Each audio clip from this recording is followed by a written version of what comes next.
I think it's safe to say that Activision has a problem with public relations.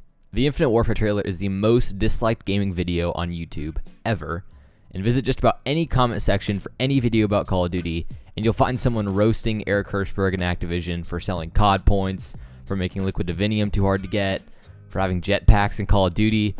Today I have some more Activision news that at first looks like another opportunity to roast Activision, but the deeper you get into this story, it's just downright funny, guys. It's awesome. Let's get into it.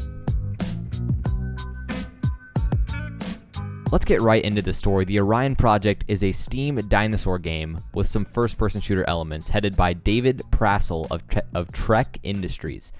So Prassel posted an update to Steam recently claiming that the Orion Project was victim to a DCMA claim from Activision. For those who don't know, a company with copyrighted material can file a DCMA claim if they feel that their copyrighted work is being used by another company. So in this case, Activision believed that the Orion Project, which is this dinosaur game, was copying material that they had copyrighted for Call of Duty. So I'm going to show you the guns that Activision claimed the Orion Project was illegally copying, but listen to this. Prassel, the head of the Orion Project, says he received an email from Valve saying that someone acting on behalf of Activision requested that the Orion Project be immediately removed from Steam. There was no warning, there was no contact from Valve or Steam or any developer associated with Call of Duty or anyone from Activision. Prassel never saw specific examples of anything that offended Activision. He wasn't given a chance to remove copyrighted material or update the game. Prassel contacted Activision and offered to remove the offensive content instead of completely removing his game from Steam. The offer wasn't accepted.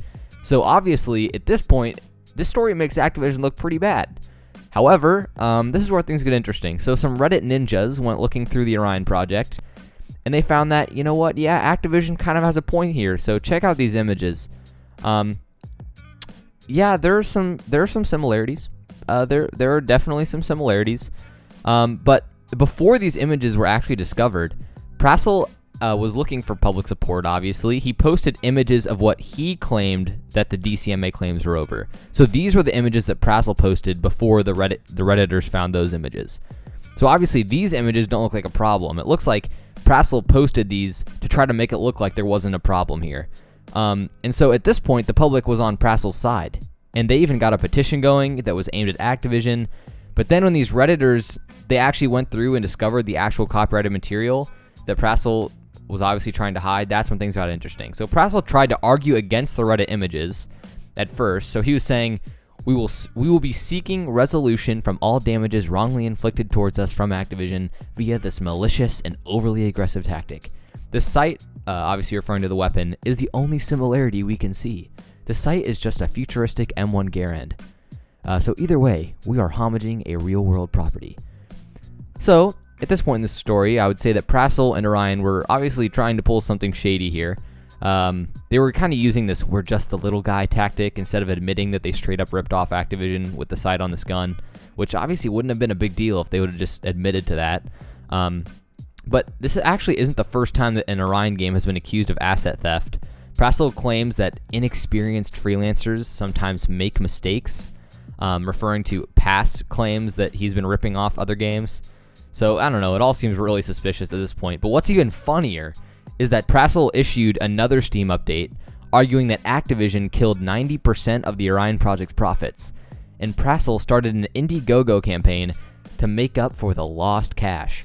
So he made his goal $1,000, and he wanted to make it look like people actually cared about his own problem, so he had his own company donate the first $500 to make it look like people actually were supporting him.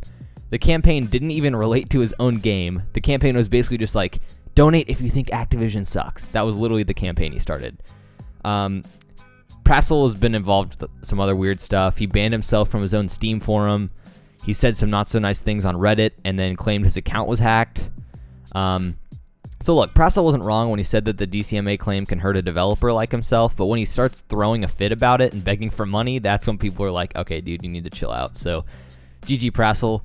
Probably could have handled the situation better. He was trying to be a little bit opportunistic, make some quick cash, but you know what? I'm gonna have to give this story to Activision. At first, it looked like they were on the attack end here, but yep, Activision I think wins this one. If you enjoyed this interesting bit of news, let me know by leaving a like and a comment. I just thought the story was nice and interesting to tell. So yeah, this is Wumbo. I'll see you guys next time.